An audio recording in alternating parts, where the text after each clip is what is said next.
Halo, selamat pagi Sobat Kristus yang sama dikasih Tuhan. Pagi ini kami akan membahas tentang Ester. Bagaimana Ester, seorang gadis biasa, gadis yang sederhana, tapi dipilih sebagai ratu. Namun sebelum itu kami akan memperkenalkan diri. Dimulai dengan rekan saya. Halo, perkenalkan nama saya Yuliasi. Dan nama saya Hosiana Tesalolita.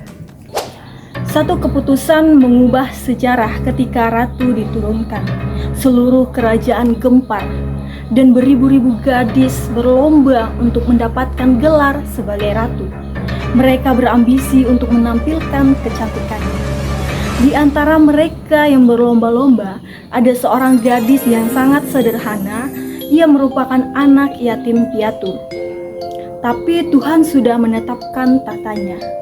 Akhirnya dari semua gadis yang ikut, dialah yang dipilih menjadi ratu.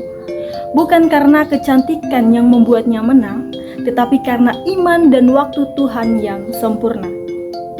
Jadi Sobat Kristus yang sama dikasih Tuhan, pembahasan Ester ini ada dalam kitab Ester pasal yang kedua.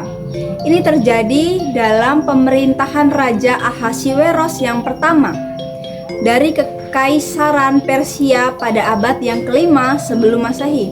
Pada saat itu kerajaan Persia menguasai seluruh wilayah yang sangat luas, juga termasuk wilayah Yudea ada di bawah kekuasaan pemerintahan mereka. Dalam budaya Persia kuno, raja memiliki kekuasaan yang absolut. Keputusan raja tidak dapat dibantah oleh orang lain.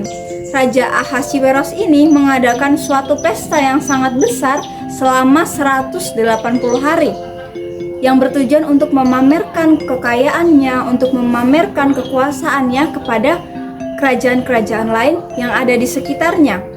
Meskipun tidak ada kutipan secara langsung dalam hukum Taurat mengenai kitab Ester menggambarkan bagaimana Allah bekerja melalui peristiwa-peristiwa sejarah dan melalui tindakan-tindakan orang yang setia kepadanya.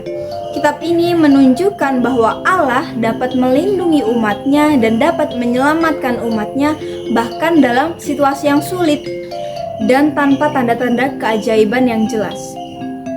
Jika dilihat dalam ayat-ayat yang sebelumnya, Ratu Wasti menolak perintah Raja Ahasiweros untuk tampil di depan para tamu pria dalam pesta raja. Karena tindakannya ini dianggap sebagai penghinaan atas raja, Wasti dijatuhkan dari tahtanya.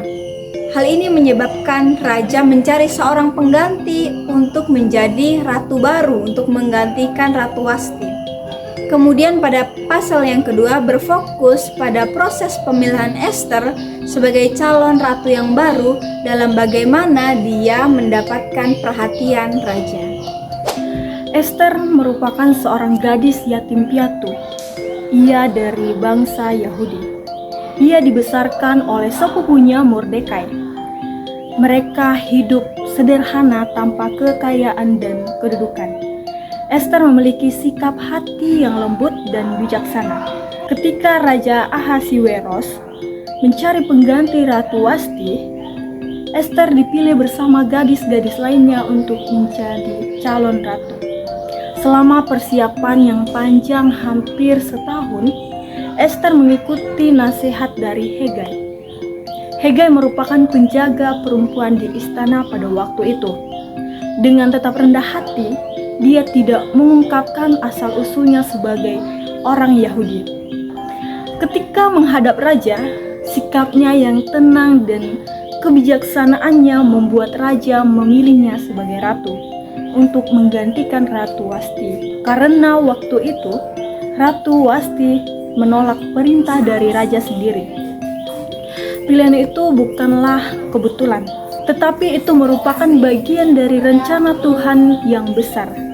Dan Ester adalah gadis Yahudi dan yatim piatu, dan ia dibesarkan oleh sepupunya Mordekai. Setelah kemarahan Raja Ahasiweros mereda pasca insiden Ratu Wasti yang melanggar atau menolak perintah dari raja, yang membuat raja tersebut merasa dihina.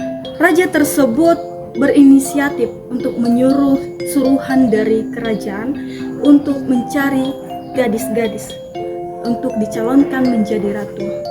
Saat itu salah satunya adalah Ester terpilih untuk mencalonkan dirinya sebagai ratu. Selama hampir setahun Ester mengikuti pelatihan yang mengikuti perawatan selama 6 bulan lamanya.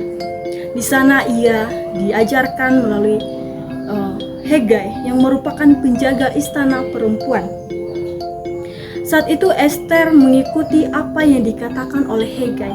Hegai itu adalah penjaga istana kerajaan. Ia mengikuti nasihat yang diberikan oleh Hegai, tetapi ia tidak mempunyai ambisi untuk menampilkan kecantikannya untuk mendapatkan gelar sebagai ratu. Karena hatinya yang lembut dan tindakannya yang baik, itu membuat hati raja terpesona. Dan ia juga tetap mempertahankan nasihat yang diberikan oleh sepupunya Mordekai. Ia tetap menyembunyikan asal-usulnya sebagai bangsa Yahudi. Ketika mereka ditempatkan di kerajaan Susan atau di tempat di mana mereka tinggal, mereka diajarkan bagaimana mereka bisa merawat diri mereka dengan menjadi seorang yang cantik, dan mereka diajarkan bagaimana tata krama dalam kerajaan.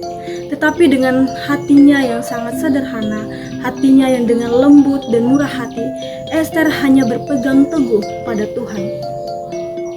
Dan selama pelatihan itu, selama perawatan itu, mereka diberikan kosmetik untuk merawat diri mereka, diberikan minyak wangi-wangian. Setelah lamanya mereka mengikuti pelatihan dan perawatan, akhirnya raja terpesona dengan Ester ketika ia menghadap Raja Ahasiweros.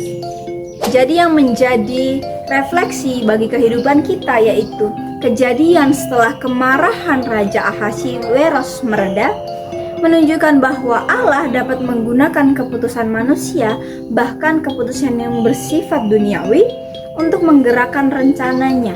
Seperti terpilihnya Ratu Ester melalui proses pencarian ratu itu sendiri.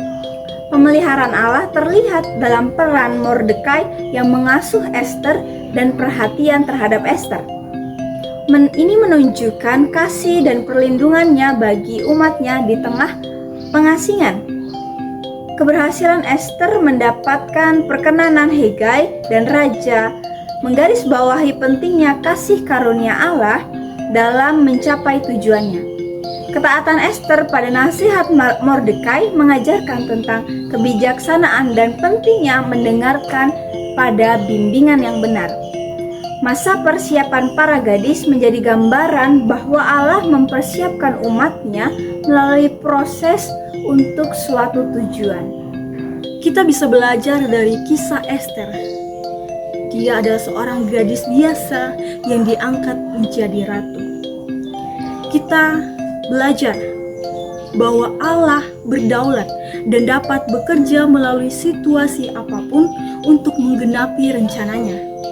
Sadarilah pemeliharaan dan perlindungan Allah dalam hidup Anda, terutama melalui orang-orang yang Dia tempatkan di sekitar Anda.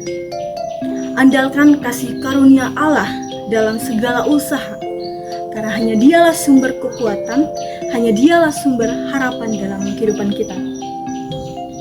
Karena itu, seringkali menjadi kunci keberhasilan kita.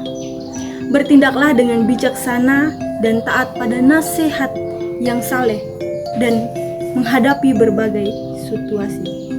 Terimalah proses persiapan dalam hidup Anda sebagai bagian dari rencana Allah untuk mempersiapkan Anda bagi tujuannya yang sangat besar.